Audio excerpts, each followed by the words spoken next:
Lalu sejauh mana penyelesaian perkara pencemaran nama baik terkait ijazah Jokowi, khusus untuk tersangka Egy Sujana dan Damai Hari Lubis, bisa melalui restoratif justice atau jalur damai?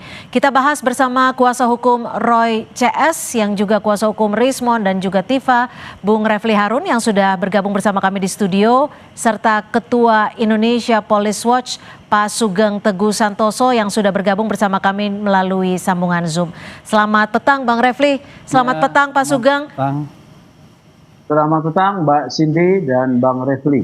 Baik, terima kasih. Terima kasih sudah bergabung bersama kami di Kompas Petang. Bang Refli, Anda kan pernah mengatakan bahwa restoratif justice ini tidak mungkin dilakukan. Betul seperti itu? Apa alasannya Anda bisa mengatakan seperti itu? Saya disclaimer dulu ya, saya penasihat hukumnya atau kuasa hukumnya Roy Suryo, Dr. Tifa dan Rismon. Bertiga itu saja, tidak Egy Sujana, tidak Damai Hari Lubis. Dan tidak yang lain juga, itu penting ya, saya disclaimer. Dan kita tergabung dalam Bala RT, Barisan Pembela Roy, Rismon dan Tifa, yang sekarang ini kita ke press conference di Polda Metro Jaya, dan klaster 2 ini yang kemudian dilimpahkan kan, sementara klaster 1 diperiksa saja belum. Makanya kita bicara, ini ada unequality before the law ya, ada ketidaksamaan di depan hukum ya. Satu cepat banget, satunya bahkan diperiksa saja sebagai tersangka belum. Nah, begini, restoratif justice itu dalam hukum pidana memang didorong, tetapi untuk tindak pidana yang ancaman hukumannya ya maksimal 5 tahun saja. Jadi kategorinya tindak pidana ringan lah, menengah ringan gitu. Tapi kalau yang berat itu theoretically itu nggak bisa secara teoritis, itu satu ya. Kita tahu bahwa Egy Sujana dan Damai Hari Lubis ini seperti klaster 1 lainnya, selain kena pasal-pasal dengan ancaman hukuman rendah 4 tahun, 2 tahun, 9 bulan, kena ancaman hukuman yang 6 tahun, yaitu pasal tentang penyebaran kebencian dan pasal tentang provokasi. Ya, itu pertama undang-undang ITE, kedua undang-undang KUHP yang lama. Nah, karena itulah by theory harusnya tidak bisa. Itu satu. Tetapi kita tahulah, ini mohon maaf ya, menurut saya ini kan langkah kuda yang dilakukan pihak Pak Jokowi untuk memecah, ya kan? Memecah hubungan para tersangka maksud Anda? Iya, untuk memecah aliansi yang kompak di para tersangka ini. Kan masalahnya kan jelas. Masalahnya adalah soal tudingan bahwa ijazah Pak Jokowi yang digunakan yang paling penting dalam pemilihan wali kota, gubernur, presiden 2 kali periode itu adalah ijazah palsu. Dan kita ya sudah melihat tuh, sudah mendengarai dari 6 versi ijazah yang keluar itu beda-beda. 6 versi itu KPUD 3, kemudian Dian Sandi 1, kemudian Dirtipidum tanggal 22 Mei 1, dan terakhir DGPK, gelar perkara khusus tanggal 15. Itu beda, kita bisa buktikan itu beda. Ada data-datanya. Semua lampiran ijazah yang dilampirkan berbeda-beda? Berbeda-beda. Berbedanya dalam bentuk apa nih? Walaupun ada yang sama. Gini, contoh ya, yang namanya embosan sama watermark itu baru keluarnya di GPK tanggal 15 Desember. Itu aja satu clue-nya misalnya. Baik, sebelumnya kita nggak pernah lihat tuh embos-embosan sama watermark di dalam versi. Jadi yang embos Anda lihatnya saat Anda taunya saat ditunjukkan gitu ya? Ya, embos-embosan kita bilang. Baik. Saya ke Pak Sugeng. Pak Sugeng, bagaimana Anda melihat ketika kita kembali ke pokok perkara ya, soal pencemaran nama baik? Apakah pengenaan pasal soal penghasutan ini sifatnya delik umum, itu bisa artinya bisa dihapus, bisa melalui restoratif justice? Kita kembali ya kepada pertama nih, politik hukum Indonesia di dalam tindak pidana itu telah bergerak kepada satu politik hukum yang lebih humanis ya.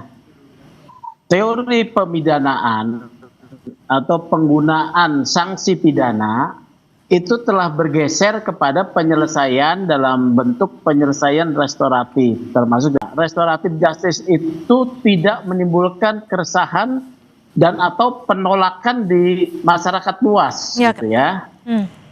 Kemudian restoratif justice tersebut tidak berdampak konflik, ya. Oke, tapi Kemudian- Pak Sugeng, maaf saya potong. Kalau restoratif justice itu apakah bisa dikeluarkan ketika kedua tersangka ini tidak mengajukan permohonan maaf? Oh, tidak bisa. Justru yang mengajukan permintaan itu harus tersangka. Oke. Ya. Oke. Di dalam mekanisme restoratif justice, permintaan harus dari tersangka. Oke, karena berdasarkan dia yang wawancara sasaran- kami, dasar- karena berdasarkan Iya. wawancara kami kemarin, Bang Damai dan kabarnya Bang Egy juga tidak meminta maaf kepada Pak Jokowi dalam pertemuan tersebut. Meminta maaf itu adalah hubungan antara dua pihak yang sedang berperkara. Tetapi mengajukan permintaan restoratif justice adalah hak dan harus berangkat dari tersangka, bukan dari pelapor ya, atau korban. Nah, saya tidak percaya bahwa pertemuan tersebut ya mengabaikan potensi restoratif justice ya. Buat apa dua orang itu bertemu kalau tidak mengarah kepada satu keinginan untuk menyelesaikan secara menurut keadilan restoratif ya, itu satu. Kemudian kedua, permintaan itu kan bisa saja tidak dipublikasikan. Memang benar yang disampaikan, saya setuju dengan Bang Refli. Ini adalah satu strategi untuk memecah kelompok ini ya. Tapi ini strategi menurut saya bagus-bagus saja ya, mengurangi tensi ketegangan di ruang publik, memenuhi satu syarat filosofi material gitu loh, tidak menimbulkan gejolak, mengurangi tensi ya. Jadi kalau ada restoratif justice untuk 3 orang ini, ya itu menurut saya bagus, termasuk Oke, juga kami tangkap. mungkin buat Rifa, Tifa itu Roy ya, kalau memang mereka mau. Tapi kalau dari sisi pelapor, Pak Jokowi mungkin bisa diajukan restoratif justice tanpa permintaan maaf dari tersangka? Harus dari tersangka dan ada pemulihan kerugian. Nah ya, pemulihan kerugian itu salah satunya kalau Anda mencemarkan nama orang dan tindakan itu Anda berangkat yang meminta, Anda harus minta maaf ya. Tapi itu kan bisa dilakukan dalam satu ruang tertutup, tidak perlu dipublikasi.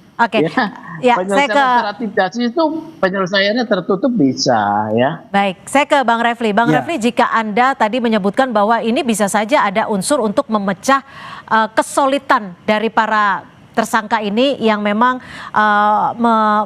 ini kan Pak Jokowi gitu ya. Apakah kasus ini menurut Anda merupakan politisasi dari hukum?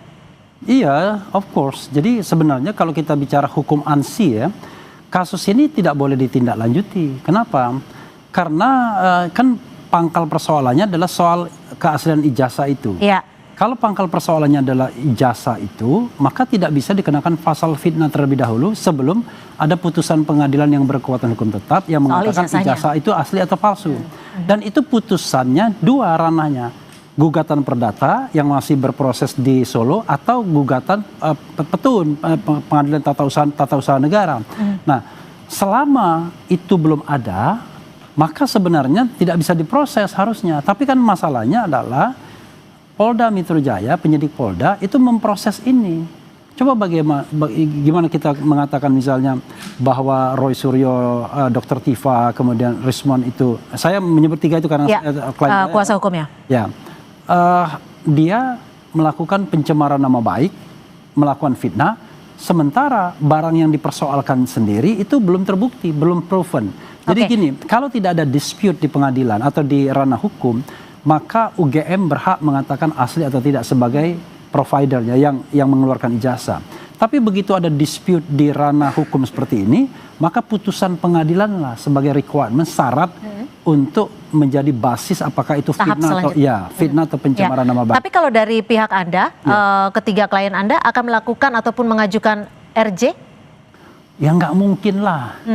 Karena tahapan yang awalnya belum selesai. Artinya RJ itu kan ada perasaan kita bersalah. Mereka mengatakan mereka tidak bersalah. Mereka tuh benar mengatakan bahwa ijazah itu 99,9% itu palsu, itu based on scientific proof. Bukan sekedar rasa tidak suka dan lain sebagainya. Dan itu sudah mereka bukukan sebagai pertanggungjawaban ilmiah mereka di buku Jokowi's White Paper.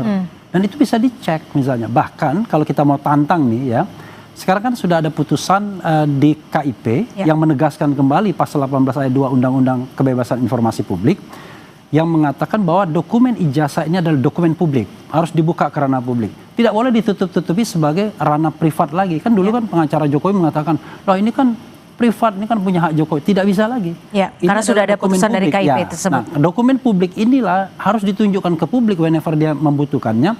Berani nggak dipotret dengan resolusi tinggi, kemudian diteliti secara bersama-sama apakah yang ditunjukkan oleh Polda Metro Jaya penyidik pada tanggal 15 Desember itu asli atau sebenarnya baru buatan.